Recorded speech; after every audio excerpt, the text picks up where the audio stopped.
Christmas has come early for the Dodgers as YoshinobuYamamoto has signed a 12-year, $325 million contract with the Dodgers.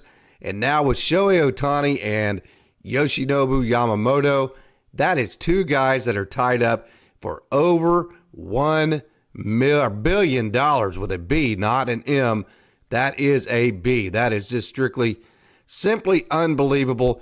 This is a huge deal for the Dodgers. I have said many different times that the big part of this is the fact that the Dodgers, they needed to get their pitcher out of free agency. They still haven't dumped really any prospect capital. They have gotten rid of Ryan Pepio and Johnny DeLuca, of course, in the trade that we saw that brought Tyler Glasnow and Manuel Margot to the Dodgers. But other than that, the Dodgers still have Nick Frasso intact. They still have Landon Knack intact. They still have River Ryan intact, no doubt about it. Merry Christmas and good evening, Jason. Thank you so much for joining through a quick live together here. See if we can get a crowd. Don't know if we will or not, but if we do, we'll keep going. I'm sure everybody else and their dog is on a live video right here, so I thought I'd throw in the oven and see if it'd bake and see if we can get a crowd of people together and get some thoughts on the Merry Christmas present that came early for the Dodgers. This is a big one. The Dodgers are putting together not just the best team in baseball, but maybe the best team historically, one of the best teams ever in the history of baseball. Of course, you never can say ever whenever you haven't won anything yet, but that's going to be the big deal. Merry Christmas to all Dodgers fans, no doubt about that. This is just simply a wonderful day to be a Los Angeles Dodger. And hey, the Dodgers, we talked about it. Jay mentioned it on a comment a couple of videos back that the Dodgers need to game plan for about 800-ish innings for their starters. So let's say Yamamoto, he gives you 150. Let's say that Walker Buehler, he gives you 100. There's 250. Let's say that Tyler Glasnow, you cap in at what, 120. There is 370. Bobby Miller's going to give you about 130. So there's 5. Okay, and so if you go get another starter that could give you another 120, that still leaves you what you need basically for your rookies like Emmett Sheehan and Nick Frasso and those kind of guys. And then you also have, Mike, no doubt about it. Mike is in the lobby, and he has been absolutely all over this Yoshinobu Yamamoto signing. He actually wrote an article for Dodgers Daily about a month and a half, maybe 2 months ago. Talked to Mike today, going to get him. Hopefully, I'm going to apply for some credentials to spring training to get Mike there with his video camera and his stand and everything, and get him some content for Dodgers Daily from spring training. So super excited about that. But Mike absolutely is the go-to guy for the international prospects. Craig, good evening. He says, hi, Casey. Dodgers got their man. No doubt about it. So your rotation now looks like it's going to be Glasnow, Yamamoto. So for all the people who are concerned that maybe Tyler Glasnow can't get you the bulk of innings because you might want to cap him at a certain number to keep him healthy, make sure that he's healthy for the postseason, I think Yamamoto is the exact opposite of that in the sense that he can give you a whole bunch of innings. So now you have Tyler Glasnow, you have Yamamoto, you have Bobby Miller, you have possibly Clayton Kershaw coming back. And so this is Dustin May probably won't be a starter. He'll probably be in the bullpen. Tony Gonsolin is done for the year. Then you have guys like Emmett Sheehan, Nick Frasso, and all of the rookie pitchers. So this is just simply a pitching staff that has been put together in the offseason. We have everybody has the front office, obviously. My big video when the season was over was something has to change, and that hey, you're the Los Angeles Dodgers, you need to figure out a way at least to get into the World Series, start winning some World Series titles.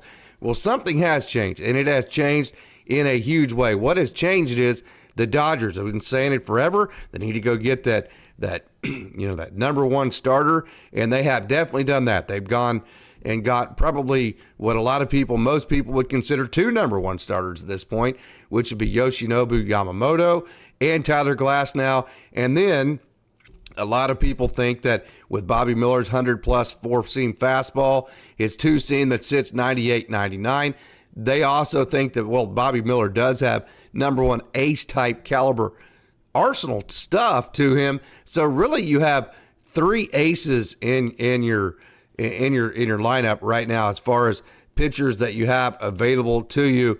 So, then you have, like I said, some of just the ridiculous stuff. I still do think that the Dodgers are going to go get a back-end guy. I think this right here sets up perfectly for a Lucas Giolito type. You've got all of your front-end work together. You've got all that taken care of. You've gotten Yamamoto. You've gotten Glasnow. You already have Bobby Miller. Now you need to go back in. You need to get about 130, 140, 150 innings eater type guy at the end, because then that would leave probably about 150, 200 innings for an Emmett Sheehan and the rest of your rookies. That type of deal if nobody else gets hurt. Who knows what Clayton Kershaw is going to do? We know that he won't at least do a whole lot until about halfway through the season. So that's something that I think needs to be a bonus for the Dodgers and not necessarily something that they're game planning for at this very moment, and they are not. So I think if now the Dodgers go out and get a Lucas Giolito, then go get a right-handed bat that can give you some bat-to-ball skills. You already have a Chris Taylor that has some thump that you can throw out in left field. I think if you go get a left fielder that can give you some bat-to-ball skills, I think right now you're set. I think you're done at that point. As awesome as this is, $1 billion between 2 players, as awesome as this is with Tyler Glasnow coming to the Dodgers, coming back home to Southern California, I still think the Dodgers have 2 guys that they're going to go out and get. I think Lucas Giolito and some type of left fielder is still in the cards for this team. And hey, at this point, once you've dipped your entire foot into the water, there's no reason to stop now. I mean, why go get $1 billion worth of players? Tyler Glasnow, Manny Margot. Why go get all these guys if you're not going to fill every single need that you have on this team? So don't stop now. That I think I don't need to be giving anybody any advice in the front office. Obviously, they're on fire right now, and they know what they're doing, and they have a plan, and they're executing it. I mentioned last night, Mike and Doom and Sal is his handle here in the chat, but Mike, he has stood strong with the fact that Yamamoto is going to be a Dodger. He's wanted Yamamoto to be a Dodger forever. And so congratulations to him for being on top of that. But this is a super awesome deal. So you have all this talent assembled. Don't stop. You have the momentum. I mentioned it as soon as ShoheiOhtani signed, the biggest part of it was everybody was going to want to play on this team. Next to him, he's been your biggest recruiter, no doubt about it. Now not just having ShoheiOhtani, but now you have everybody else, all these guys in the league that want to be a part of this. I guarantee you, Lucas Giolito, he is going to want to be a part of it. And then if he ever is a part of it, he's not going to want to be the part of it that lets everybody else down. Everybody else is going to want to do their part. Nobody's going to want to let anybody else down. This is how elite, talented, superstar type teams like the Dodgers are assembling. That's how they handle things. That's how they behave. And, that's how they win games. Having said that, you haven't won anything yet, but boy, you certainly have won the offseason to this point. This is just one of the most monumental off seasons in the history of baseball. Mike says he's so excited. Sean says 6-man rotation start next year with Yamamoto. Already used to it. He's small, and it might be a great way to protect him from the splitter fatigue. Yes, there is a lot of splitter fatigue. That splitter is very difficult on the arm. I talked to Aaron Oceanbine, who actually learned one at Eastern Kentucky his junior year when he transitioned into the bullpen, and he mentioned how difficult that splitter is on the arm. Leslie, thank you for joining tonight, Leslie Anderson. I still take my Braves over the Dodgers. Yeah, the Braves have a good lineup. Hey, so do the Arizona Diamondbacks. They have assembled a nice roster as well. So, yes, Leslie, you have a very good team there with the Atlanta Braves. Mikey Kim, good evening, Mikey. Thank you so much for joining. So are we running a 6-man rotation then? Well, your 6 guys would be YoshinobuYamamoto, Bobby Miller, Tyler Glasnow. You would have I've already mentioned Bobby Miller. So if you go through it, you're going to have Walker Buehler. I keep forgetting Walker Buehler, obviously. And then Emmett Sheehan, and then another rookie. So I don't know if you necessarily have to look at it as necessarily a 6-man rotation. I do not think it will be a set, hey, this is a 6-man rotation. Here are your 6 pitchers. I do think there will be times where the Dodgers are using 6 different pitchers, and it's a different guy every time. Like maybe one time through the rotation, it's Frasso being the 6th guy. The next time it's Knack. Maybe one time it's River Ryan, if you can figure out a way to get him on the 40-man roster. Another time it might be Ryan Yarbrough. So yes, 6-man rotation is a little bit too pinned in for me as far as the terminology, because I don't think they're going to go with 6 different specific pitchers and say this is our rotation for this year. But I do think you're going to see, so like I see definitely 6 different starters. You're going to see way more than 6 starters. I like to just look at it from a numbers perspective. Here's how many innings we have to cover from our starters. Here's how many different rotations we plan on using. Let's map out our innings. We're going to be good enough offensively. We're going to have good enough everything else around them. Let's map out our pitching based on the overall amount of innings that we want our starters to give, the amount of starters that we actually want to use, and then let's make sure that everybody is getting the consistency they need, plus the overall workload at the end. So whenever you do make it into a playoff scenario, everybody is ready to go. So what a wonderful day it is to be a Dodger. Hey, Clint, thank you so much for joining. I certainly enjoyed your live show earlier tonight. That was a wonderful job that you did. What a time to be alive, Dodgers fans, no doubt about that. Hit that thumbs up for Casey. Thank you so much, Clint. I certainly appreciate you saying that. Appreciate you coming on the show the other day. Jay says, still need Randy. No doubt about it, Jay. And here's I've been saying this so much, and Mike has been saying this, why Yamamoto was such a huge get for the Dodgers was because he is out of free agency. Meaning, yes, you did have to give up the 12 years. Yes, you did have to give up the 325, but you did not have to give up any prospects. So now you still have all of your prospects left to go get whatever left fielder it is that you want to go get that is available in terms of a team. Now, you're not going to give up every single top 30 prospect, obviously, for, a Randy Arozarena or whatever. But you do now still have all of your firepower left to go get Randy Arozarena, to go get Anthony Santander, to go get guys like that are guys that you would target that you really think that would make you just almost invincible at that point. So I think if you go get one more innings eater, you map out your innings like Jay said in the comment the other day, based on 800-ish type innings, based on how many guys that you use. Go get a left fielder. Now you have really, really built a team that is just almost absolutely invincible. Mike says, I'm still in shock. Can't wait for spring training. I can't wait for you to get to spring training either and get there and get a lot of content for Dodgers Daily. Jesus Pinto, 0 championships next 10 years. Well, I would say that the Dodgers now, they've set themselves up to where if they don't win multiple championships, it would be disappointing, no doubt about it.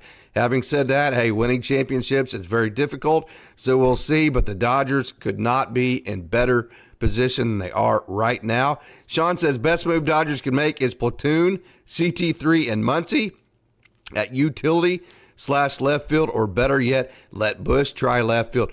Moving Bush to a whole different position at the major league level, that would be difficult. I think he can handle it because I think Michael Bush, his whole game is going to revolve around whether he hits. It's going to be whether he can get every day at bats, get consistent. We saw that in spring training last year. He struggled, finally got enough consistency to where he got on target basically towards the end of spring training, and his numbers ended up looking good. So if Michael Bush is going to be asked to play a whole new position, he started at first base, moved to second base, moved to third base last year. This would be his 4th position change if you moved him to left field in the last 700 days.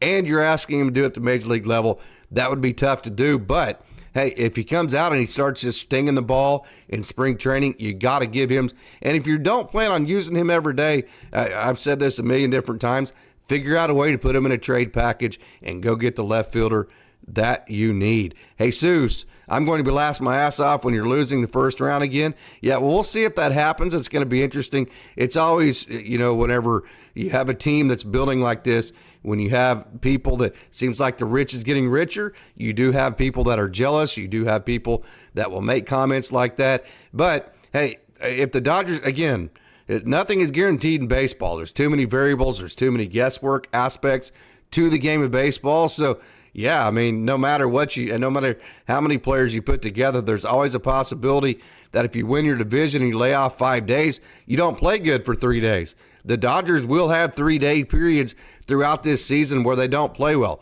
Let's hope that's not in the NLDS series like it was last year. Don't think it will. The difference between the Dodgers this year is that they have 2 just guaranteed aces to go games 1 and game 2. Bobby Miller will probably be going game 4 at this point. You would imagine Walker Buehler would be game 3. So you're talking about Clayton Kershaw, who is game 1. He would probably be game 5 at this point. Okay. And Bobby Miller, who is game 2, he would be moved back to game 4 because you're probably looking now at Yamamoto game 1, Tyler Glass now game 2, Walker Buehler game 3. And if you sweep the NLDS, then that means that Bobby Miller likely doesn't even pitch in that series. And he was your number 2 starter in that division series last year. So this is a Dodgers pitching staff that is loaded.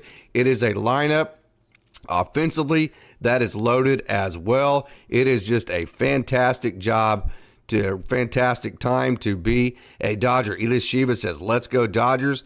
No doubt about it. Mikey Kim says NPB also has every Monday off, I believe, so they only pitch once a week. The minor leagues did that about 2 years ago. They gave every minor leaguer Monday off. Then they went to the 6-game series. I actually like it. I think it's a pretty good schedule. It's kind of a nice, scheduled day off for them. So yeah, that's interesting. But I do think the Dodgers now, they have enough depth that they can map out exactly how they want to do their pitching. And the Dodgers, we know, with the analytics, with the mapping, with the advanced data, with the way that they are able to just kind of put things in order as far as the plan. They're very disciplined to their plans. They will put it together a great game plan for the starting pitching this year, and it'll be a lot of fun to watch. Sean says Lucas Giolito would be the perfect addition, no doubt about it.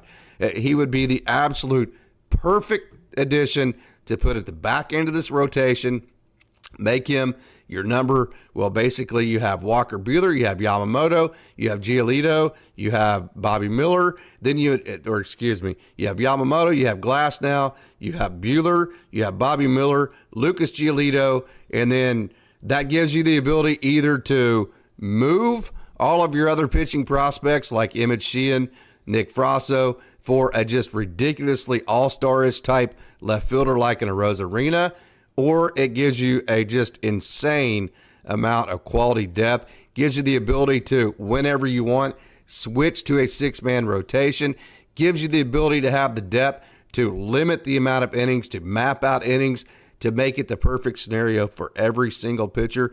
Good evening, Leslie. Thank you so much for joining. The Braves and the Dodgers will meet in the NLCS. Can't wait. My phone is absolutely blowing up. So if I look at it, please forgive me for that. Austin Brubaker couldn't join tonight, but I certainly wish he could have. He might join us in the morning. I'm getting some text messages from some of my former players, some of the state tournament photos that we had, and those are always fun whenever you get messages like that guys saying, hey, they're just thinking about you, stuff like that. So Sean says, I think you're right, Leslie. Both teams are deep and loaded with MVP candidates. Yeah, hey, man, the Dodgers and the Braves, if they fight it off the NLCS, that would be one hell of a series. It would be a lot of fun to watch. But all I can say right now is I am super excited about where the Dodgers are at right now. Still, like I said, still think they're Lucas Giolito. Still think they're Randy Arozarena away from making this just the most perfect offseason that you could possibly imagine. Christopher Navarro joins. And, hey, Christopher, thank you so much for joining. How bad was J.D. Martinez in left field? I'm not sure his defense would hurt with this roster. So he's talking about, hey, go back and get J.D. Martinez, put him in left field. Also, there's talk about ShoheiOhtani. He possibly could play a little bit of left field as well as the season goes on. I do think, though, that would be a plan B type scenario. I don't think that's something that you would start the season with and just say, hey, we have plans on Shohei being an everyday left fielder type. I think if you get to the fact that ShoheiOhtani is your left fielder, I think things probably haven't gone your way. I think we're reconnecting right here, but we're going off and then back on, but we are reconnected. So I apologize for that. We're going live, and I think the internet's going nuts here just for a second, but I think we're back on right now. Okay, Christopher. So Christopher is talking about possibilities of JD Martinez in left field just to get the offense in there. That's kind of outside the box, but I don't hate it. I'm not sure his defense would hurt with this roster.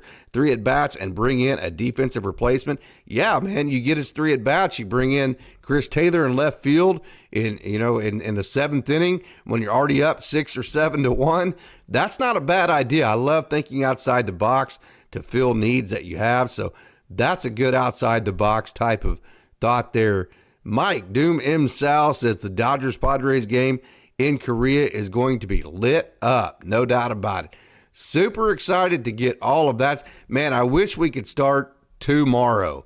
This is an off season that makes you think, man, it is not even Christmas yet, and I cannot wait for baseball season to start. This is a Dodgers team that is going to be every second fun to watch, fun to follow. Again, $325 million, 12 years for Yoshinobu Yamamoto. Has never thrown a major league pitch. All indications are many different major leaguers that would know how good he is have been on record saying he is worth this type of contract. I asked the question the other day, should the Dodgers go above 300? A couple of people said, hey, if you know that you can get him for 325, sign him for that. That's what I said. If you know that he's going to say yes at 325, I think you go up to 325. I was surprised at the 12 years, but hey, man, whatever you got to do, you have the window right now. You're the Dodgers with ShoheiOhtani. You're the Dodgers with Tyler Glasnow in the prime of Mookie Betts, in the prime of Freddie Freeman. Will Smith is still getting ready to enter his prime and stay in his prime. You have to take advantage of this window. Austin says it several different times, and you need to do it early in this window. Don't take any chances. Talking to D-Mac the other night, he brought up a great point. The Dodgers got to break that first one, break open that first one. If the Dodgers can get that first World Series under their belt, watch out from there. I've said it many different times with Ohtani coming back in don't forget, he's coming back to the pitching rotation next year. Ohtani, you're probably going to lose Buehler. I think Tyler Glasnow was probably insurance for him. So you're probably going to have Glasnow, Ohtani, Yamamoto, Miller, and then maybe a Lucas Giolito if you sign him, or if not, it's going to be an Emmett Sheehan or a Nick Frasso or a Kyle Hurt, somebody like that. So you're set up just absolutely loaded. And what I told, kind of the conversation we had, if you do go win a World Series next year, the reasons why you win that World Series are going to be in this organization for many years. So if you can just get that first World Series under your belt, or at least make it to the World Series and get close there. But hey, let's get that first World Series under our belt. Once you win that first one, you get the cap off. There is absolutely no telling what you can do from there. You might reel off a dynasty that we haven't seen in quite some time. This is that type of team, and it is super exciting to be a content creator that simply is covering them, and to have a whole bunch of guys. Talked to Joe Vitrano today, just released that interview, by the way. Talked to a whole bunch of guys that have helped with this. Either they're going to help on the field, like Bobby Miller, Emmett Sheehan, James Outman, all these guys, or guys like Ryan Pepio and Johnny DeLuca that came through the program and got so good that they were able to get a return like a Tyler Glasnow. So just super pumped to be a part of the Dodgers. And the way, there's 2 different ways that you can use your farm system. I think everybody knows at Dodgers Daily, my coverage is slanted to the minor league system. That's where I have my most access. Plus, I like watching their grind. I like watching how they do things down, just trying to make it from that perspective. It's fun stories to follow. There's two ways to use your farm. One is you can use them like you did James Outman and Bobby Miller on the field. Another way is you can use them like Ryan Pepio and Johnny DeLuca, and you can send them off to go get, major league type all-star players in return like Tyler Glasnow. This has been a perfect combination from this Dodgers front office. Brandon Gomes, he didn't say a whole lot in that postseason press conference, but what he did say was, hey, we have got to find the right mix as far as incorporating our young guys, our rookies, our prospects in with major league all-star caliber players that we can pick up. And I think they have found the absolute perfect mix and the perfect amount of incorporating just enough guys to stay elite from your farm system, but also then using your farm system to go out and get Tyler Glasnow and guys like that. So I think they really sat down. It's obvious that they were more pissed off about not winning a world title as any of us were. They sat down, they put a plan together. What is the best plan that we can put together to guarantee that we are not going to be sitting on our thumbs again? And so far, not only, it's one thing to put a plan together, it's another to actually get it executed. And the sales pitch to get ShoheiOhtani, he was the ball that had to drop. We all knew that. That's why the night that he signed, if you go back to that video, that Shohei is a Dodger, I was just so pumped up because I knew all of the ramifications of getting him. This all goes back to ShoheiOhtani. All of it does. He is the ball that got it rolling, that he got the snowball started, and you knew that he was going to be like a magnet, and people were going to just draw into this organization. They were going to want to play with ShoheiOhtani, and as much as anything, this was going to show the rest of baseball, as we saw all the just kind of the temper tantrum reactions from all the other organizations and people from other organizations. It let everybody else know the Dodgers have as much or more money than everybody else, and they are willing to do whatever it takes to win another World Series. And just signing ShoheiOhtani is really what got all of that going. And then, you use that momentum to go get a Tyler Glasnow. Then you use all that momentum to get a Yamamoto. Keep the momentum going to go get a Randy Arozarena or somebody like that as an outfielder.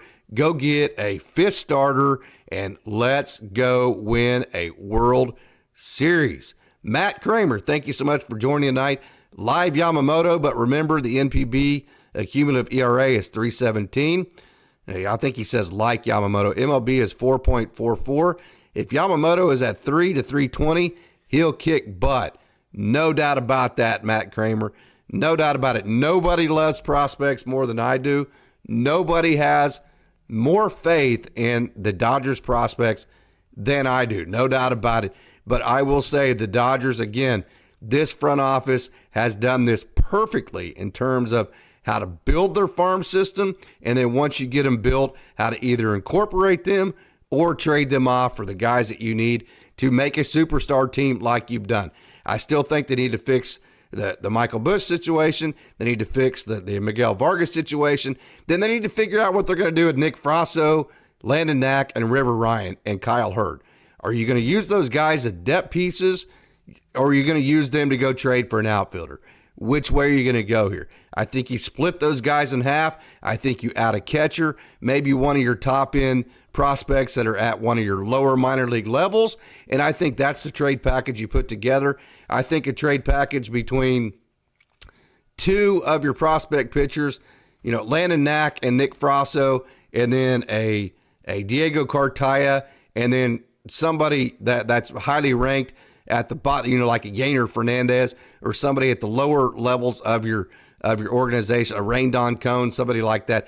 That's a pretty damn good package. That's probably a better package than anybody else could hand out. And that's a package that, yes, you would hate to lose those guys, but you already have your 5 starters in place. You already have Emmett Sheehan for your 6th starter. So you already have your starting pitchers in place, and you're still going to have 2 of those pitching prospects, Kyle Hurd, and you still have Ben Kasperius coming up at the AA level. Don't forget you have guys like Alec Gamboa and John Rooney, both left-handers. Alec Gamboa hit 99 last year. Talked to John Rooney today. He's working really hard. He's sitting about 92.3 right now, working very hard in his pins back in Newark. Don't forget you have those two lefties at the AAA level that were both starters as well. So the depth is absolutely insane. Hepatitis see you later says, let's go. No doubt about it. Logan Jones, thank you so much for joining. Sign Josh Hader and trade for Randy from Tampa, and we are done.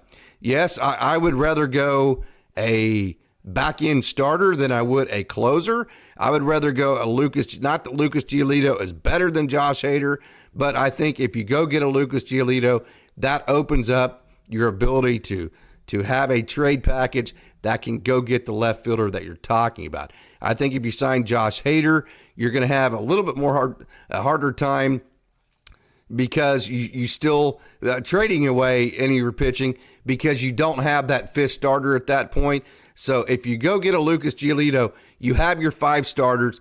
Emmett Sheehan becomes your 6th starter. That makes it a lot easier to put your depth pieces, your pitching prospects in a trade package to go get Randy Arozarena. So I think Josh Hader would be the candy on top. I think Lucas Giolito is the guy that you have to go get. I think literally Lucas Giolito is your absolute next target if you're the Dodgers. He is he needs to be the next guy that we're coming on at a last second live video talking about that the Dodgers acquired, in my opinion. Then once you go get him, you have plenty of depth to put a trade package together to go get whoever you need. Mikey says Michael Busch plus Kyle Hurt plus a low A filler for Randy Arozarena. I think it's probably going to take a Kyle Hurt and a Nick Frasso and also one of your catchers to get Randy Arozarena. So it's going to look more like Michael Busch, Kyle Hurt, Nick Frasso, Diego Cartaya, and Yainer Fernandez. I think that's probably your package to get Randy Arozarena. And to be honest with you guys, I would love that. I know that sounds expensive, but everybody's an overpay. And also keep in mind, guys, I mean, Will Smith is young. You can re-sign him. You have Dalton Rushing, so you can absorb Diego Cartaya. I still think is going to be a great player, but you can absorb him with Dalton Rushing. Okay, if you still have, even still, if you go give away Frasso and Hurt, you still have Emmett Sheehan, you still have River Ryan, and you still have Landon Knack. You know, so I mean, yes, it's expensive when you look at it from the top perspective of it, but it's still guys that are 25 that if you wait a year now, and if they're just depth pieces next year and they're 26 or 27, you probably don't have that type of value with them to go get that type of player this time next year. So that's why I think that, other than the fact that I think Lucas Giolito probably would be a very good number 5 starter for this Dodgers team, that's the biggest reason why he would be key to this, was because, again, he makes your trade packages much more absorbable and much easier to put together and much more attractive, in my opinion. Hep C says, let's go, no doubt about it. Hep C also says, rather pay in money than prospects. The ripple of effects of this is great for LA in so many ways. I think, yes, no doubt about it, Yamamoto. I think your next big-time pitcher really needed to come via the free agency. Now I think you can get aggressive with the trade packages, with the trade part of it, because you still have Ryan Pepiot wasn't a prospect. He had a path to major league time, and a lot of it this year at the major league. Johnny DeLuca, to me, wasn't a prospect. He was a guy that was going to platoon in the major leagues next year. So, he was a major league ready player, is kind of what I'm trying to say. And whenever I determine, of course, use whatever rules you want, but in my mind, when a guy is major league ready, he no longer is a prospect. So I don't consider Ryan Pepiot and DeLuca as prospects. I consider them as major league ready talent. And so, in my opinion, you haven't even given up a prospect yet. And when I'm talking about prospects, I'm talking about Nick Frasso. Now, Kyle Hurt obviously got a little bit of time. I do consider him still somewhat of a prospect. Landon Knack, he's a prospect. River Ryan's a prospect. Ben Kasparius is a prospect. I still think Alec Gamboa and Ricky Vanasco and John Rooney. Vanasco, by the way, look out for him. Vanasco, I'm telling you, he's nasty. That guy, there's a reason why and I said it whenever he went off to free agency. I could not believe the Dodgers let him get out to free agency. Alex Friedman even said this, and I was just so pleased when the Dodgers went ahead and signed him again to a major league contract out of free agency. Watch out for Ricky Vanasco. I'm telling you, been saying it for quite a while. That dude is really, really good. Hey, I want to thank everybody so much for joining tonight. Literally, I was just laying in bed, saw the notification. I was like, damn, I got to put a live together. Don't know if I'll get 1, 2, 5, 10 people. And we have just a wonderful lobby right now. This has just been simply fantastic to this point. So thank you guys so much for joining in. Hey, I'm by myself. Austin is doing his thing. Coach is doing his thing. So let's get some great Dodgers talk together. Let's keep the comments going. Let's keep reading comments, and let's keep having a great time. Hep C says, Ohtani must feel so good knowing the franchise is making good on its promise, going scorched earth mode. No doubt about it. That for Ohtani to come here, he made it very clear he wants he basically demanded that this club be all in at all times, and they have done everything that they have promised him. And, it doesn't always happen that way. You get a guy signed to a contract. They lose leverage at that point because you already have them signed. So now you can kind of do whatever you want, but it's just a bad look to not hold your word. But the Dodgers, they have held every single word that they gave to ShoheiOhtani. They have held every promise. He wanted to come to a team that was going to do everything they could to win not just one World Series, multiple World Series, and the Dodgers have absolutely done that. They've capitalized on the momentum that he gave them, putting that deferred money to great use. No doubt about that.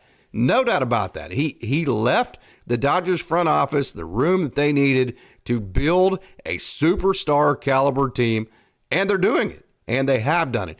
Even if they stopped right now, they have built a ridiculously superstar team. I still don't think they're done. I still think they're going to get a pitcher and an outfielder, so I think that's very exciting. Christopher Navarro. Christopher, thank you so much for joining this evening, and thank you for your comment. I think our 26-year-old prospects need to be moved for a left fielder.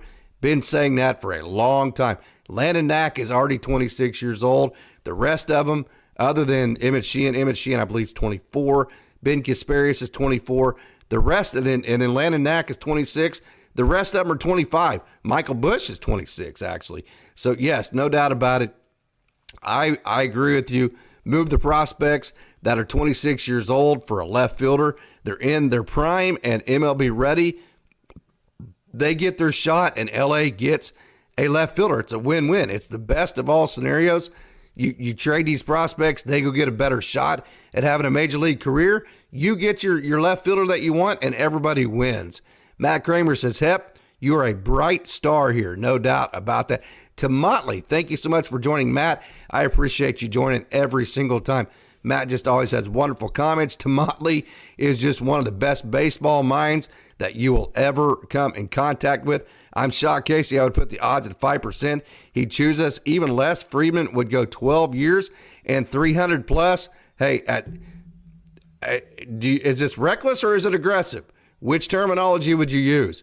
I think with ShoheiOhtani, with Mookie Betts, with Freddie Freeman, I think you owed it to everybody on this club. I think you owed it to Dodgers fans to go scorched earth, call it aggressive, call it reckless, call it whatever you want.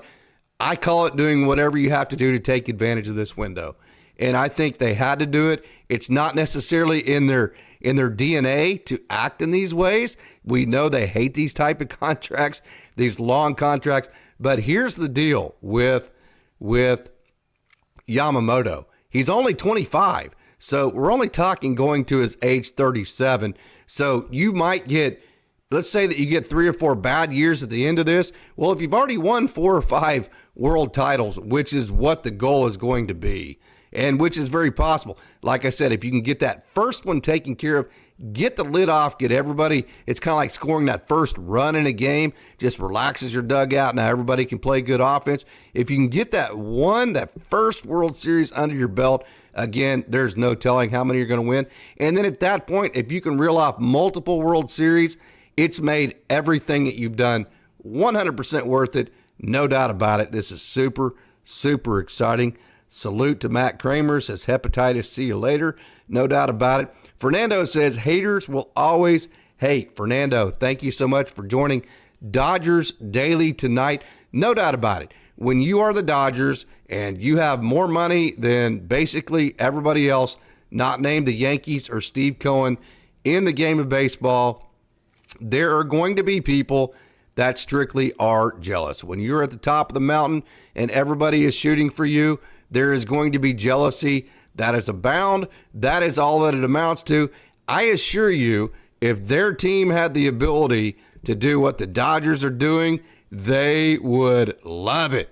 No doubt about it. I mean, who doesn't want their front office and their organization to go all in to win as many World Series as you possibly can? And if you have the ability to do it, I mean, what are you supposed to not do it? It's like, we always talk about rich kids or rich parents or whatever. Hey, if your parents are rich, I mean, what are you going to say? I don't want to be rich, right? I mean, I don't want to have nice things. I don't want to have good. Nobody would operate that way, right? So yes, no doubt about it, Fernando. Haters will hate. I think there are a bunch of fan bases that are quite jealous over what the Dodgers are doing. To hell with them. What do I care? We're covering the Dodgers. We love the Dodgers, and we've been frustrated that they haven't won more than other than the short season 2020 since 1988. So, hey, the front office, got to love that they're doing everything they can to put us in position not to be where we were, not so I don't have to put out another one of those frustrated videos like I did after they lost to the D-backs this year. Jesus is probably a New York Met next year maybe fan. Yeah, no doubt about it.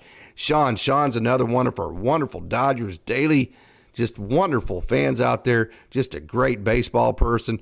What outfielders are available for trades? Randy Arozarena would be nice, but I'm not sure who else might get moved. There are a couple. I put them out on my Twitter the other day. Let me get back to that, and let me get you the list that I had on my Twitter. Give me just a second. This is not necessarily going to be the greatest video here, but if I can get to my video, I put a whole bunch of tweets out about some of the AAA guys and a couple of the AA guys. I wanted to do that because I have not done a whole lot of prospect coverage as of late, and it's driving me insane. But there's been so much of this hot stove talk that I just wanted to make sure that I got to them. Okay, Lane Thomas, Anthony Santander. I think Anthony Santander is the first phone call you make. I think you see do we have a package that you might start thinking about with Lane Thomas, with the Nats? Hey, the Dodgers do have the prospect capital. Or another part of this is you could go get a second baseman, and you could move Mookie Betts out to the outfield. And, there are some second basemen that would be a nice addition as well. So I think Anthony Santander, Lane Thomas, Randy Arozarena, think big. Those are your three targets that I would target at this point. I think you have the prospect capital to at least get people thinking about it and listening, if not absolutely getting it done. And as we've seen this year, this Dodgers organization, when you put together this type of ball club, people want to flock to it. So who knows? Who knows what is possible at this point? Christopher Navarro, Josh Naylor is supposedly available and plays first base, outfield. Great bat. Yeah, that would be a good name as well. Fernando, I'm keeping Sheehan, Stone, Cartaya, Bush, Frasso, Nat, Grove, our trade bait. He says, let's see. I'm keeping Sheehan. I think he's saying all the rest of them are trade bait. I think that's what he's saying, yeah. And again, that's because you've seen Emmett Sheehan at the major league level. You've seen his high-riding four seam with the arm side run. I said this time last year, and I actually took quite a bit of fire for it. I said multiple times, I think Emmett Sheehan might have the most explosive fastball of anybody in the organization.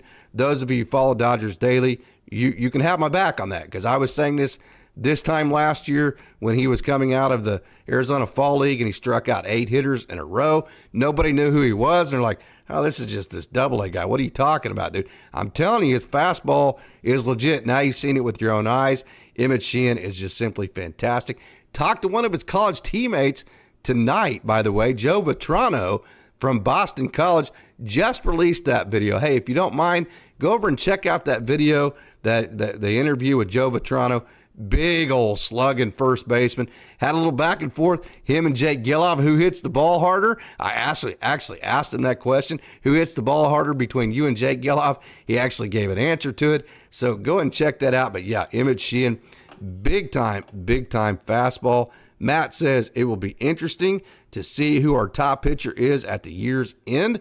I would probably, if you look at, I would say probably there's a difference between. That's a great point, Matt. I think there's going to be a difference between who your best pitcher was and who gets the ball in game one. So your best pitcher is the guy that has the best combination between throwing the most amount of innings versus, the formula between that and success. That's not necessarily the guy, in my opinion, that would get the ball in game one. I think regardless of what happens, unless things just go catastrophically wrong or he's not available, I think no matter what YoshinobuYamamoto does, no matter what Bobby Miller does, no matter what Walker Buehler does, I think at this point, the guy you would give game one ball to would be Tyler Glasnow. But we'll see. But that would be interesting. I think that's a great observation and a great point to make, Matt Kramer, and a great question if you're asking it in a question form. Carlos Garcia says, I say we sign Josh Hader. Next, shore up the bullpen. I think the bullpen has a lot of pieces. Keep in mind you're going to get back Gus Varland as well. I think I think it's kind of like, plus I think Michael Grove was fantastic out of the bullpen. I know people, the Michael Grove name, they remember all of his starts and all that. But if you just evaluate the way his stuff played out of the pen, I think he's a really nice pen piece. Plus, if you go get a fifth starter, I think that solves your bullpen because then that moves a lot of those guys that might be getting starts, like a Kyle Hurt, like an Emmett Sheehan, like a Nick Frasso. I think that then moves them possibly to a bullpen piece as well. And I can guarantee you, 100% guarantee you, 100% fact, Kyle Hurt is happy with whatever role he is in. Just give him a major league role. His stuff is too good for AAA. He won't care whether it's a starter. He won't care whether it's a piggyback guy. He won't care whether it's a closer. He just wants it to be major league. I haven't talked to him about it, but I can guarantee I know him well enough to say he just wants us to be at the major league level. And so if you go get a Lucas Giolito, then that gives you all of those guys to help shore the pen up. Also, Michael Grove, I thought looked really good in the pen. Ricky Vanasco, I'm telling you, he's going to turn heads. Also, you get Gus Varland back, and then you also have Evan Phillips and guys like that. So I think the pen's in pretty good shape. But yes, if you got Josh Hader, that would be nice. But again, I would rather have a fifth starter at this point than Josh Hader because of that perspective. So Andrew McDaniel said he's won 3 straight Japanese Cy Young Awards with a sub-2 ERA last season. Yeah, and he has a 90-mile-an-hour splitter. Try that on for size. And when Mike told me that, I couldn't believe it. 90 plus, actually. 90 plus. I think he hit 91 with it, is what Mike told me. A 90-plus mile-an-hour splitter. Wow. That's amazing. So, yeah, Yoshinobu Yamamoto.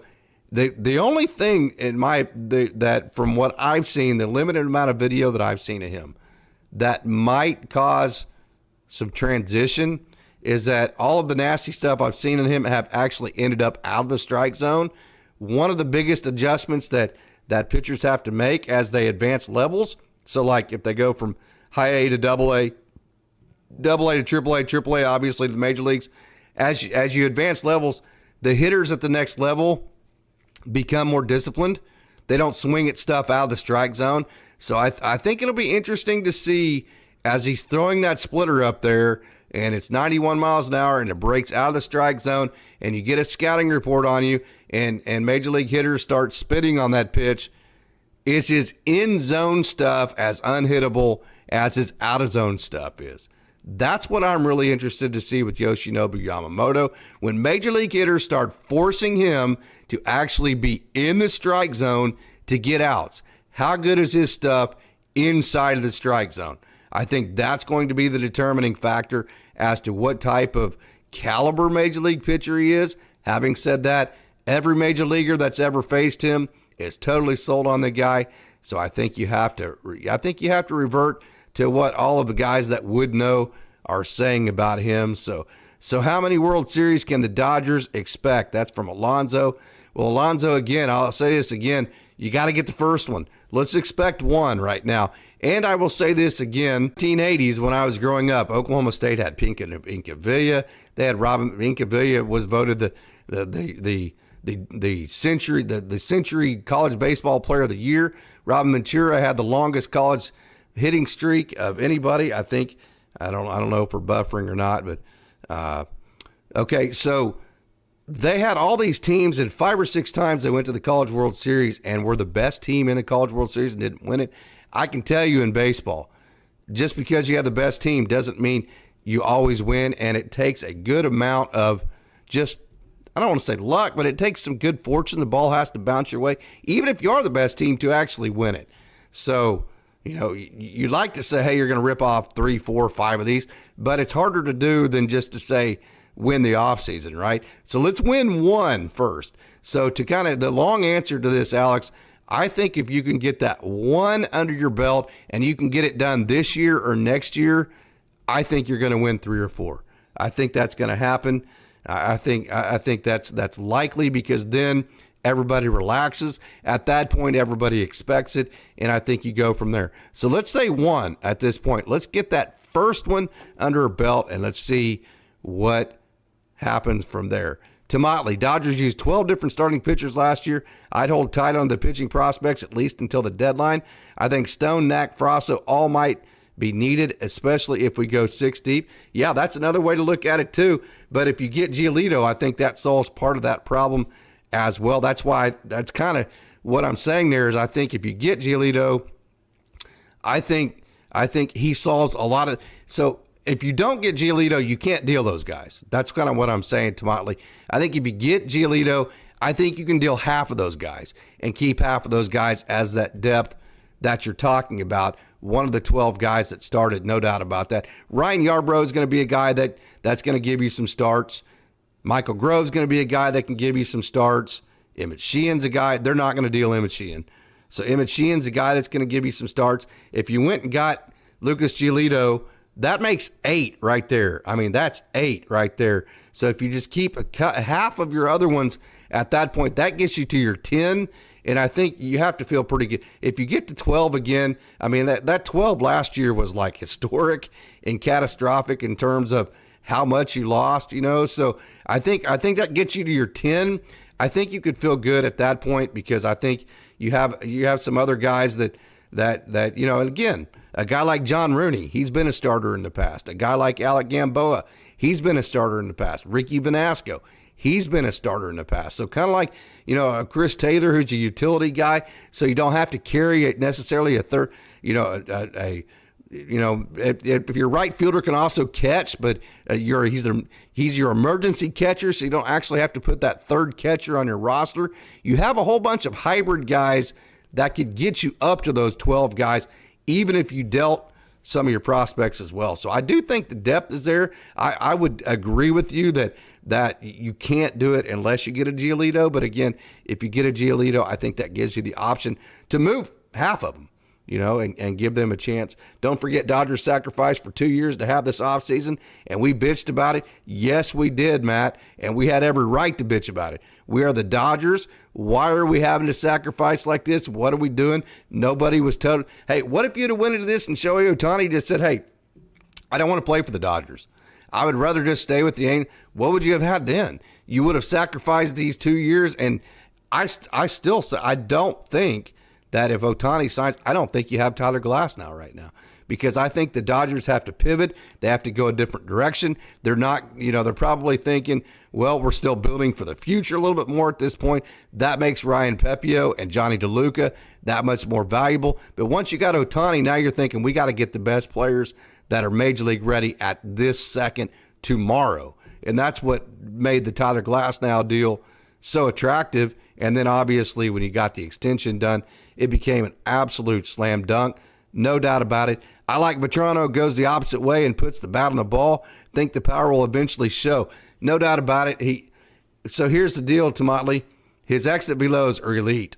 So he hits the ball as hard or harder than anybody else in the organization. Just doesn't get lift on the ball. He hits a lot of low line drives, and if you watch his hit, there's some downward plane to it. So he has been taught to be a great hitter. For a matter of fact, we actually brought that up in our conversation, how he concentrates on being a great hitter before being a power hitter. And one thing that he said that he wanted to do better at, he wanted to reduce his strikeouts while maintaining his power. So his thoughts are to be a great hitter. Plus you have Jake Geloff on the other corner in the infield that is just simply fantastic. So I am super, super excited about those two guys. Fernando, thank you again, Fernando, for joining and leaving your comments.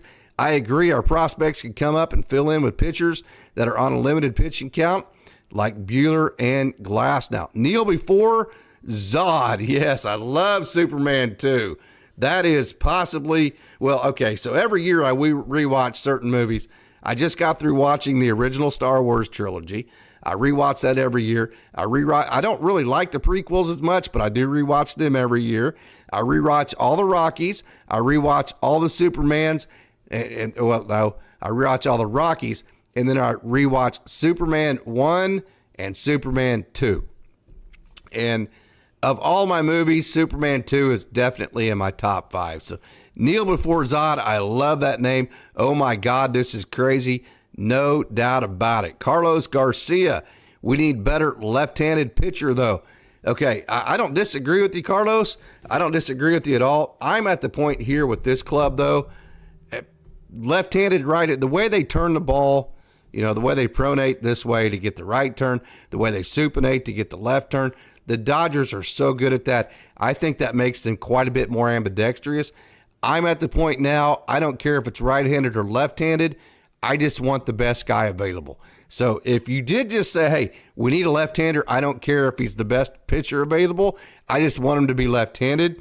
So on the free agency, you'd be looking at Jordan Montgomery. You'd be looking at Blake Snell. I think both of those are guys that are looking at regressions. They're getting older. They're going to want contract. You just signed Yamamoto to 12 years.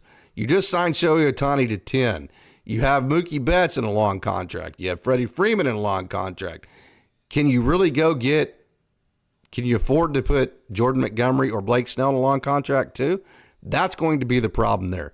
I don't think the Dodgers are going to be willing to do that just because. Now, if they think they're the right guy, I think they will. But I don't think they're going to do it just because they're left-handed.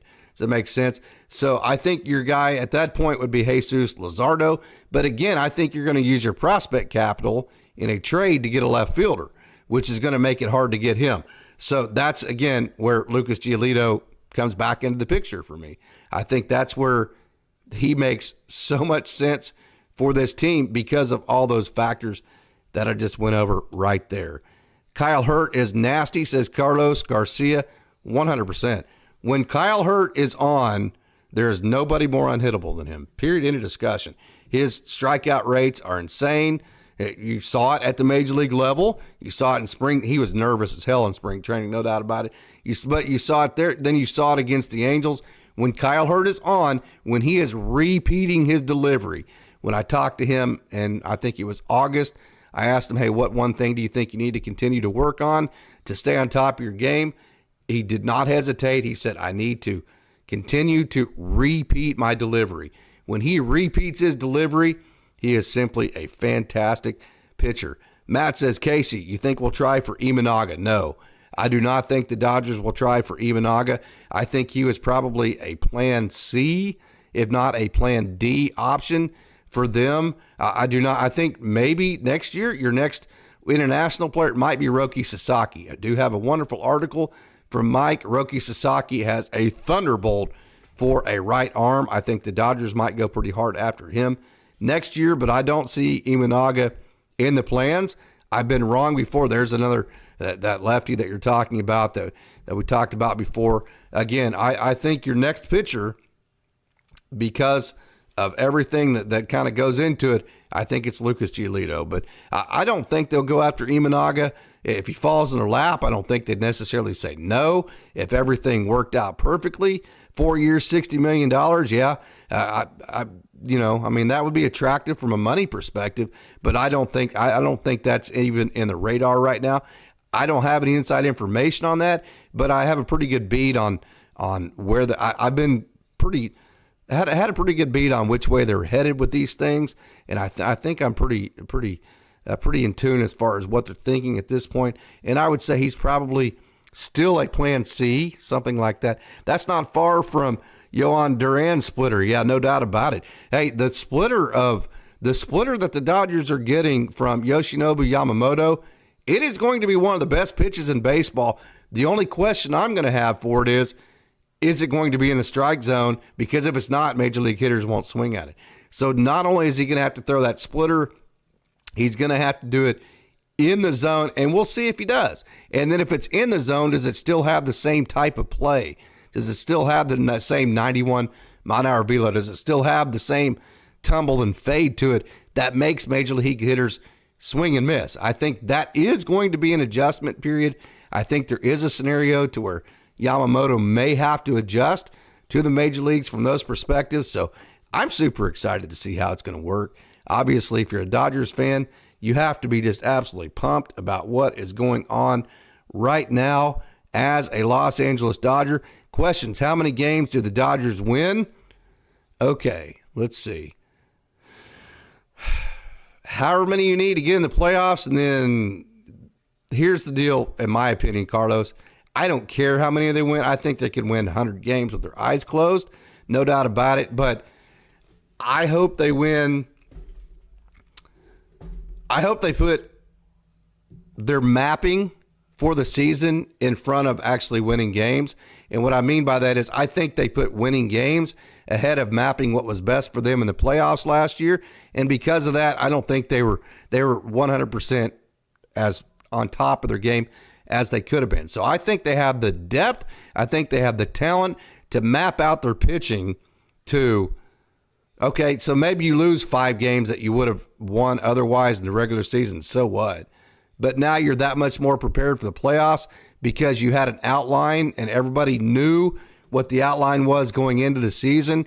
And now you were just super prepared for the playoffs. So I hope they win as many games as they need to map out the season and the pitching and the at-bats to prime this team for the playoffs. I think they'll put a plan together and do that. I think this club is going to be good enough to win 95 to 100 games and do that because they have that much depth. So I would say 95 to 100. I wouldn't be upset if they won 94 games. I mean, I think some Dodgers fans go, oh, you got ShoheiOhtani. You didn't win as many games you did. Well, okay, yeah. Well, that's because you're mapping things out. You're actually trying to set up a playoff scenario better, and you're more talented. And so you felt like, last year you felt like things could just go sour in a hurry, and you needed the cushion and all that. I think you're gonna be more comfortable this year with the type of club that you have. So Ramble Ron, thank you so much for joining. I appreciate you joining Dodgers Daily. This is a spur of the moment, but typically speaking, we are Sunday nights at 5 o'clock Pacific. We are Wednesday nights at 6 o'clock Pacific and Friday nights at 6 o'clock Pacific. So thank you for joining. Ramble Ron, I think the last 2 years were worth it. Yeah, no doubt about it. Getting ShoheiOhtani, getting Glass now, getting YoshinobuYamamoto. You have now a good platoon with Margot and Hayward.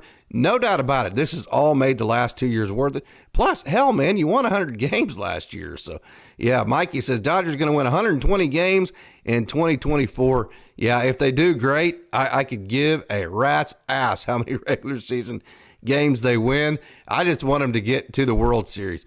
Map it out to be as prepared and as fresh as you possibly can be for the playoffs. Dodgers don't like Snell or Montgomery, yes, because they like the advanced metrics. They like looking at FIP and XFIP and xERA. And all those predictors are predicting that there's going to be regression, possibly a lot of regression between Montgomery and Snell, but you're not going to be paying for regression. You're going to be paying for what they did last year. And so all of all of the underlying numbers would suggest that Snell and Montgomery are going to be massive overpays. And hey, we've seen the Dodgers don't mind going in the 12 years, 325. They don't mind signing $1 billion, not million, billion with a B, $1 billion worth of players if they feel like it's the right players to go get. But they don't like overpaying when they feel like underlying metrics say that this isn't going to be advantageous.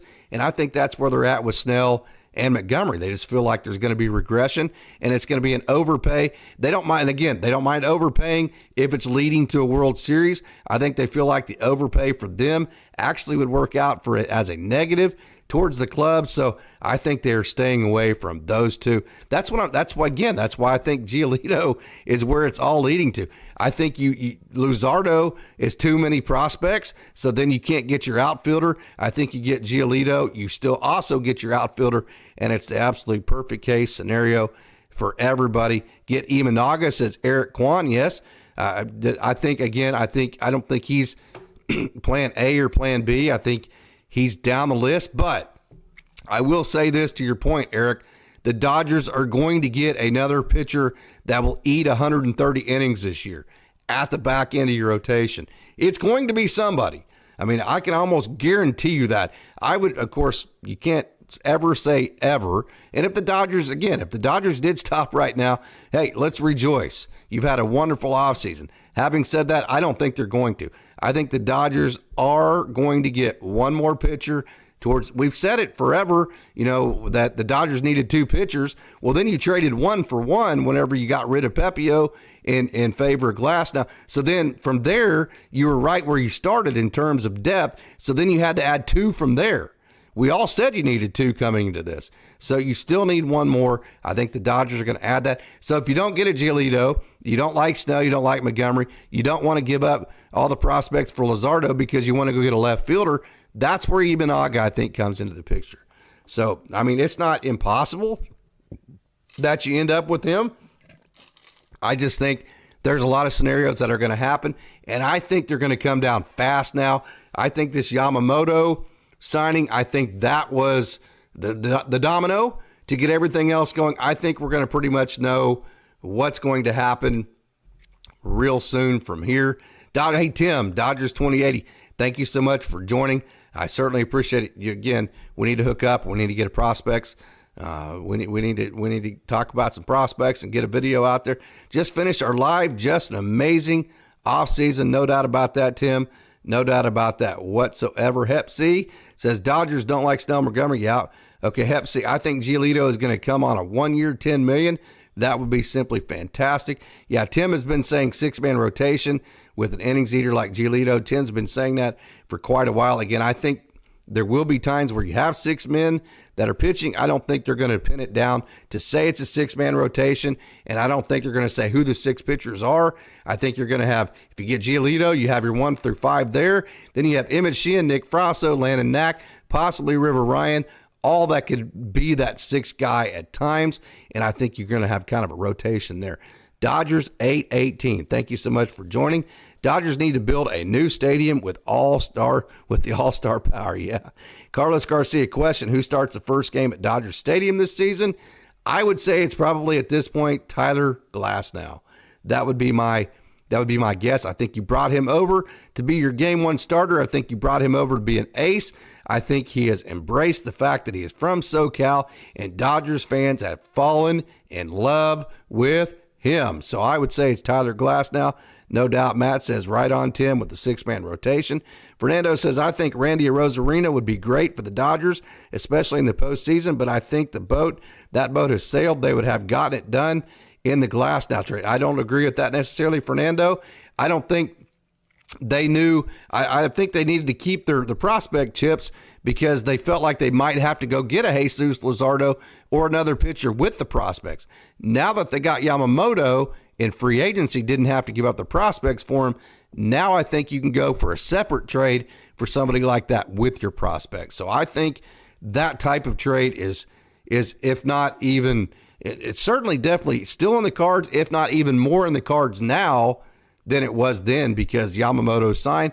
Now you know what prospects you have and your game plan to trade away for whatever it is. So I think those are all in the cards. So I think look out for that. We'll see what's happening here in the near future. Eric Kwan says Luzardo as a trade target, but it could be an expensive price. Yeah, it would be a very expensive price. But then my question would be, what are you going to do for left field? I think if you get a pitcher like Luzardo in a trade, I don't think you can do that and also get the left fielder you want. So I think you get your left fielder via trade, or whatever. So or you go get, Lucas Giolito that's not as expensive. So I think if you get a Giolito, then you still use your trade pieces to go get your left fielder. Now you have both positions filled. So I think that's how you go there. Okay, so Mike says, Doom him, Sal. Mike, let's jump right here. Win enough to get in the playoffs. It's all about the NLDS, NLCS, and World Series. No doubt about that. That is 13 victories. That's all I want the Dodgers to have next year, and that would be in the playoffs. Mr. Classic says, oh my God, amazing night. No doubt about that. Matt Kramer, boy, what a wonderful crowd we have. Again, put this together last minute, laying in bed. I was like, talking to the wife. I was like, I think I need to put a live together here. Let's see. I don't know if I get 3 people to come on. Who knows? But if I do, hey, hell, man, that's worth it because I get to talk Dodgers baseball, right? And so we've had a wonderful crowd here, and I appreciate everybody joining in. And so, hey, if you would, don't forget to leave a comment, hit that like button. If you're not a subscriber, become a subscriber. And we do have a GoFundMe account getting ready to set up our super chat. If you'd like, go to dodgersdaily.net and donate to that GoFundMe account. That would really help. Going to help. Mike is going to spring training.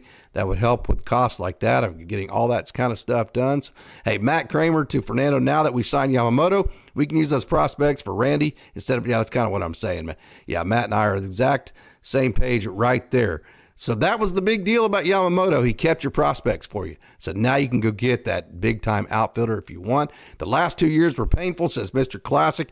No doubt about it. If you watched my video at the end after the Dodgers lost the D-backs this year, I was pissed. It was very painful.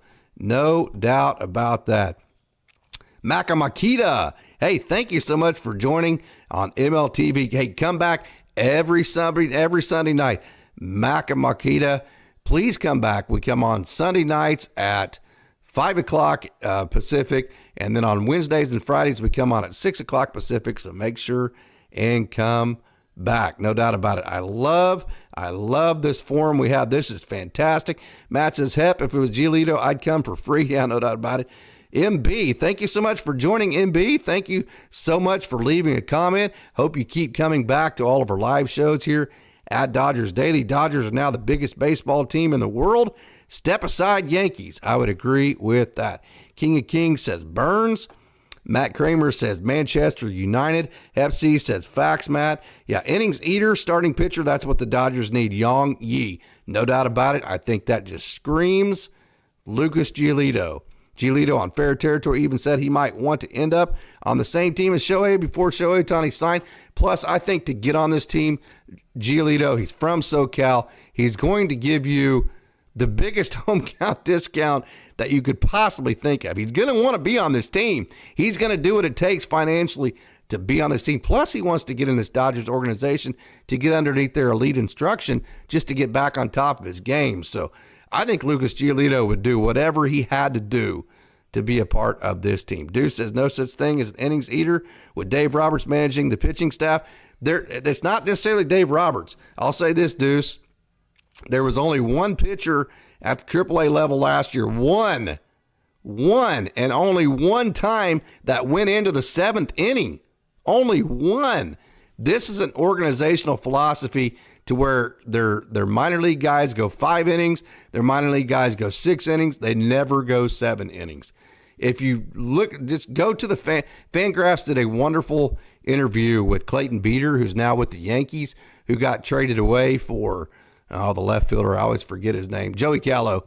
And Clayton Beeter, he expresses quite a bit of frustration. He didn't feel like he got to pitch enough. He felt like he got 1 or 2 innings here or there, and because of that, he felt like he had to strike everybody out. When he got to the Yankees, now he's getting to pitch games and trying to win games and extending, and he's enjoying that. So I don't think that's necessarily Dave Roberts. That is an organizational philosophy starting all the way back down in rookie ball. They just don't let their starters go very long.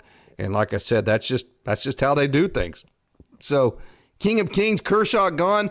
I still think Kershaw can sign in spring training.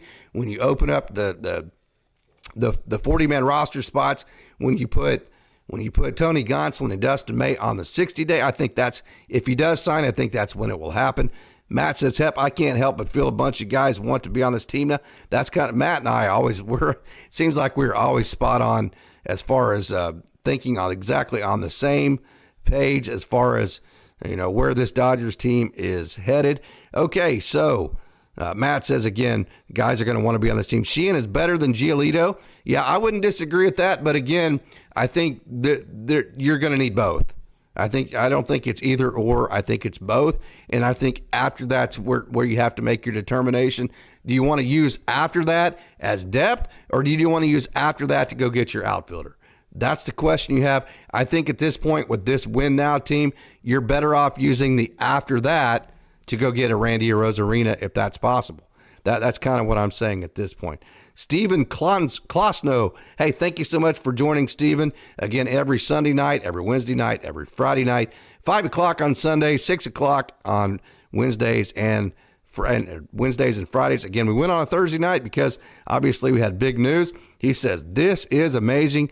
No doubt about that. Ramble Ron says, when does May come back? May is going to be probably halfway through the year, and he is not going to be a starter. I mean, I don't know that for 100% fact, but I think he's going to be a bullpen piece. I think the Dodgers need to prep him to be the next closer.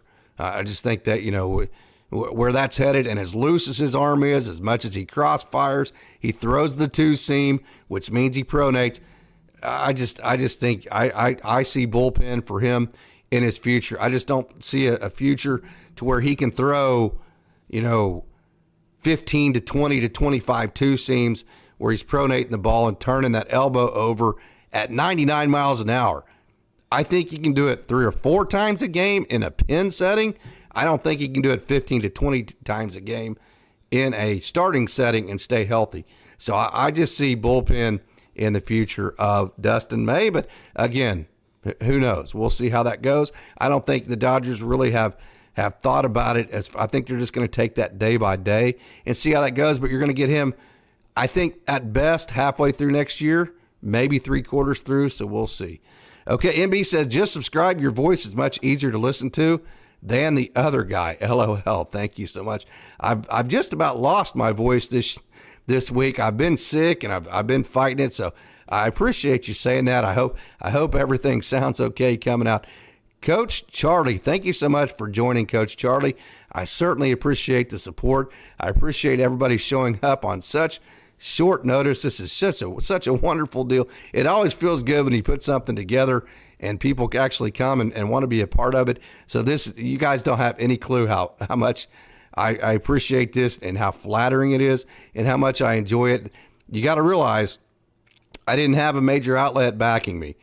I just started this from scratch. I was just a dude that just started going to games. I love baseball, coached it my whole life, been around it, started going to Oklahoma City and just said, hey, I'm just going to start a website, a YouTube page. I'm going to build this thing, see what I can get. And so you got to realize when I get responses like this, okay, when I hear a great job, Casey, from a Coach Charlie, I take that to heart. That means a lot to me because I have worked my ass off to build this, to be competitive with a lot of these other outlets that have major arteries backing them and that are pushing them that I don't have. So anytime you can leave a comment like that, I certainly appreciate it. Thank you so much. And I do appreciate that. Nick X, time to go get Luzardo, re-sign Kershaw, and build the most dominant rotation in baseball. If you're worried about left field, go get Teoscar Hernandez. I'm not big on Teoscar.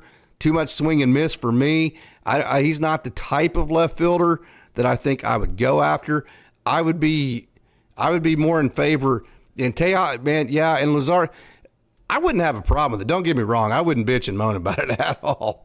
Don't get me wrong. We're all being greedy right here, right? I mean, we've already had our cake and we've already eaten it. Now we're wanting that second round of cake, and we're wanting to eat that second round too. I mean, hell, you've already gotten Shohei. You've already gotten Glass now. You've already gotten Yamamoto, and that's off of a 100-win team, and you've kept all your damn prospects. I mean, this is unbelievable. And again, Ryan Pepiot, Johnny DeLuca, they were major league ready talents. They weren't prospects in my mind. When I say prospects, I mean the guys that are budding, ready to become major league ready type players. So the front office has figured out a way to do all this, still keeping Nick Frasso, still keeping River Ryan, still keeping Landon Knack, still keeping Kyle Hurt, still keeping Michael Busch, still keeping Miguel Vargas. It's absolutely unbelievable. So, yeah, no doubt about it. Michael Negrete says, go get a Rosarina. MB says the bullpen is fire. No doubt about it.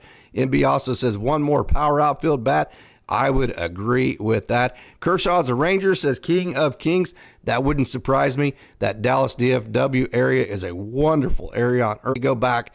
Then to play for the Rangers and playing from his family, they would come to every game that he pitched, especially in Tulsa. I guarantee you he would love that. But what role do they have for him?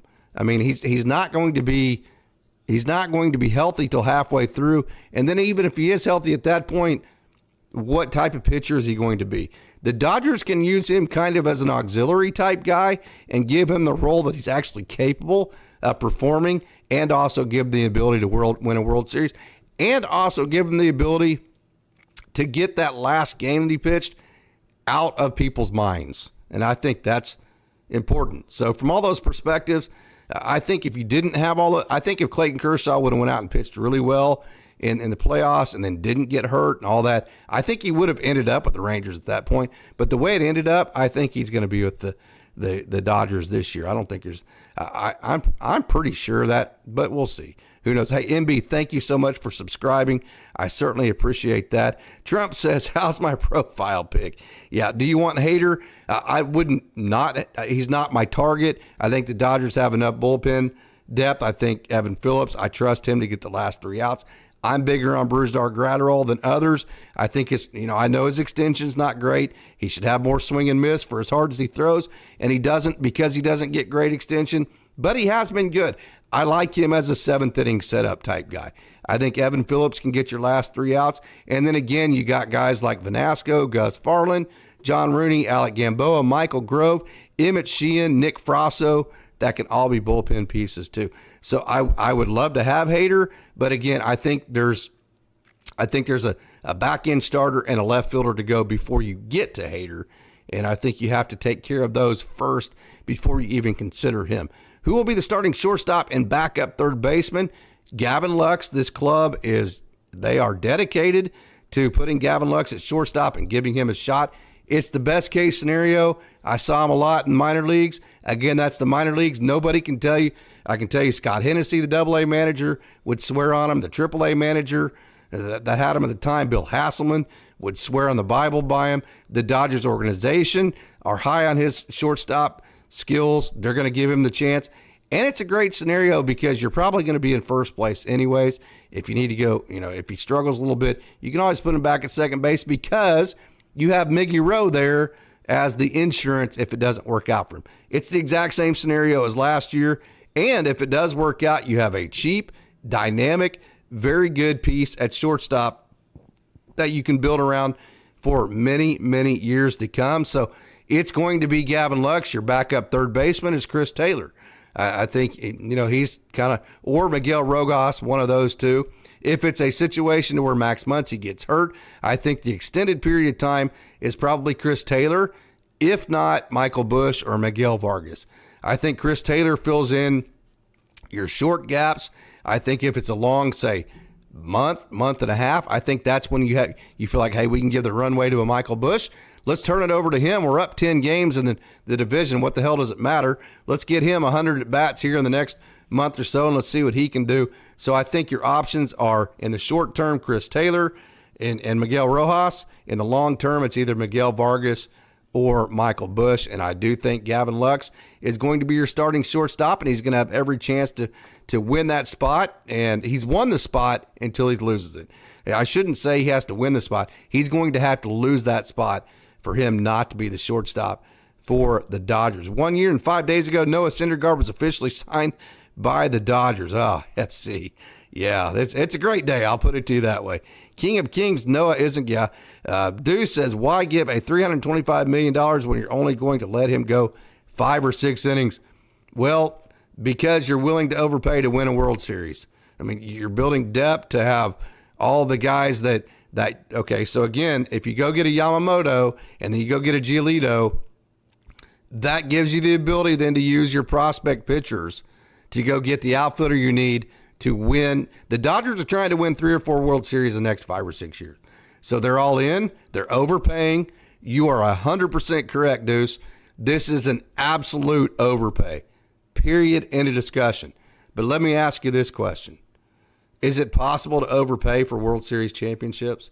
If this works and the Dodgers win a World Championship next year, if this works and the Dodgers win a World Champion, 3 World Championships in the next 6 years, is it an overpay at that? Even if you don't get good return in the last 4 or 5 years, 3 or 4 years of the contract for Yamamoto, even if you don't get that, if you do win 3, 2, 3, 4 world titles in the next decade, is it still an overpay at that point? That's why the Dodgers went and got him, because they're saying, yes, it's an overpay on paper right now, but if you can go win multiple titles in the next decade, there is no such thing as an overpay.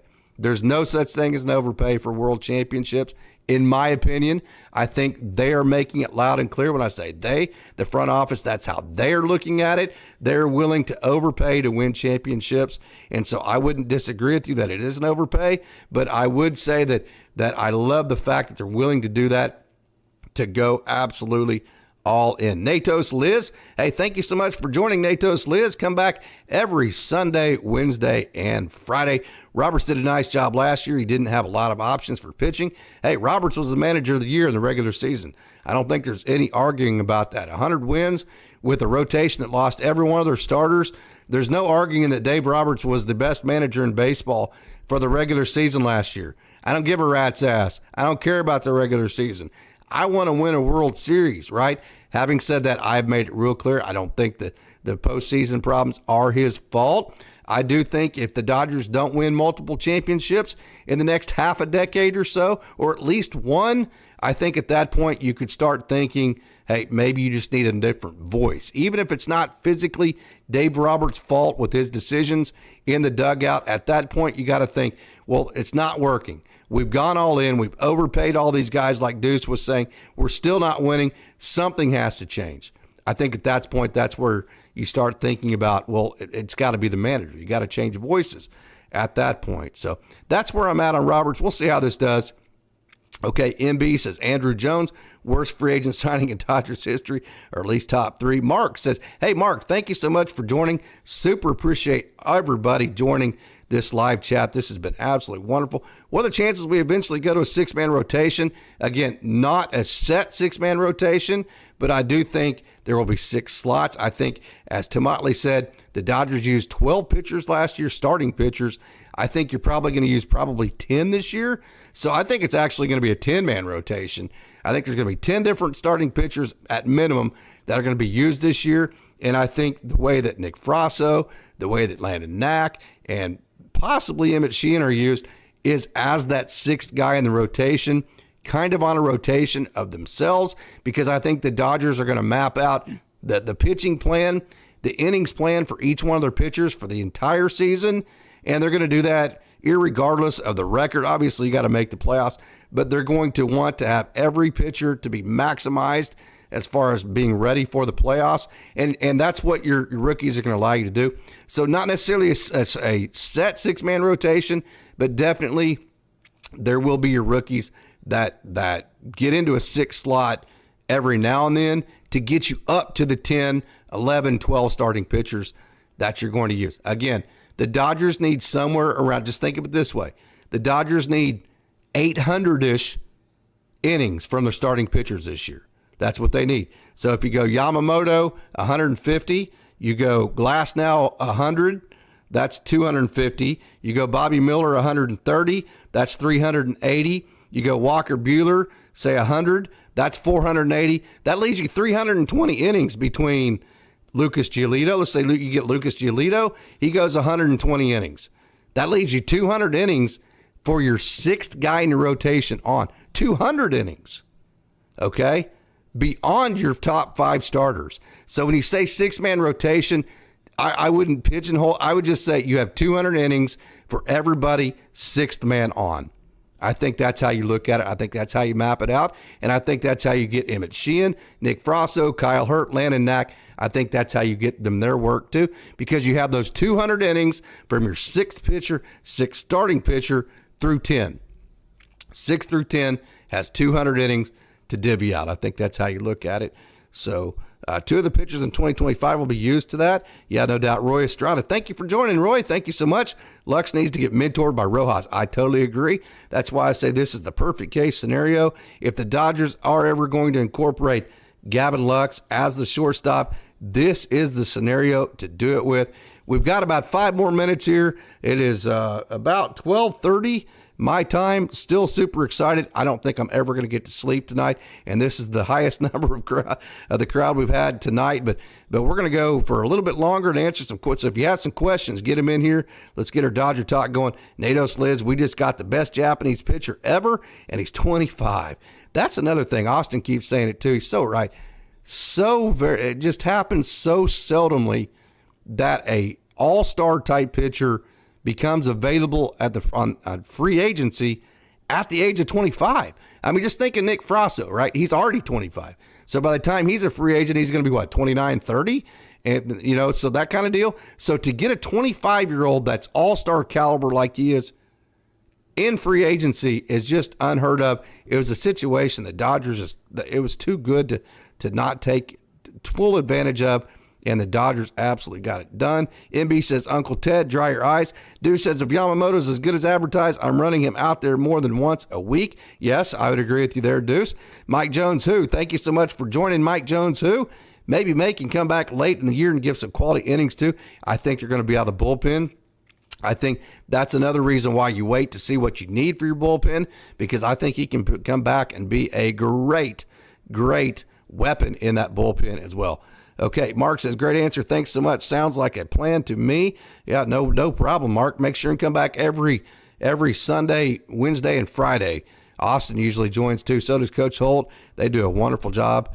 Okay, so Dodgers Dynasty says, Yang Yi dodged forgotten. I think that says dodged forgotten. $27 million per year annual value for Yamamoto, a pitcher with ace potential, almost the same AAV as Glass now. Uncle Ted, Rangers win World Series without COVID. Yep, Neil before Zod, I love that name, 21.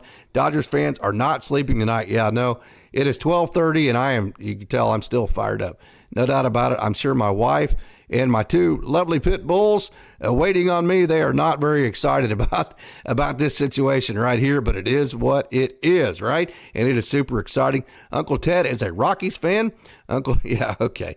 Robert Perez, let's go Dodgers. Yang Yi, New York fans may wake up tomorrow morning and we'll have blue Christmas. All right. It's going to be a white Christmas, a fun white Christmas, meaning exciting and very happy for the Dodgers, no doubt about it.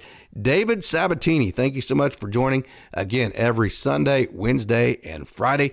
Come back and check out our live videos on Dodgers Daily. All Dodgers fans are falling asleep with a smile on their faces. If they can get to sleep, I can tell you right now, I'm not sure I'm getting to sleep tonight. I'm like a little kid before Christmas. I know Christmas is a couple of days away, but for an adult, this is Christmas. And I'm not sure I'm going to get to sleep all night. This is just simply fantastic. Rake and Bake, who is Mike Jones. Uncle Ted, Texas is baseball mecca. Robert Perez says, best Christmas in a while. No doubt about it. Matt Kramer says, Uncle Ted, do I feel shrapnel in my face and arms? Okay, David said, let's go. Roy, Texas Rangers going broke. Mike Jones, who? Tell us how you really feel, Uncle Ted. Yeah, we've got some good back and forth going on here. And then we have a little smack. Hey, how about this? You start the night talking about Yoshinobu Yamamoto, and you finish the night talking smack about the Astros. Hey, I can't think of a better way to end that and end the night tonight. So I want to thank everybody for tuning in to my live again. just got this going right at the last second. Wasn't exactly sure exactly if I was going to do this or not. So had a wonderful crowd, just a whole bunch of people that showed up and left great comments. So thank you so much. I want to remind you to come back every Sunday night at 5 o'clock Pacific, and then Wednesday nights and Friday nights at 6 o'clock Pacific as we go live with Dodgers Dogs as part of the Dodgers Daily Network. As always, hey, man, this is maybe the best time, one of the best times, no, not going there, one of the best times ever to be a Dodgers fan, no doubt about it. So thank you for tuning in, and go Dodgers.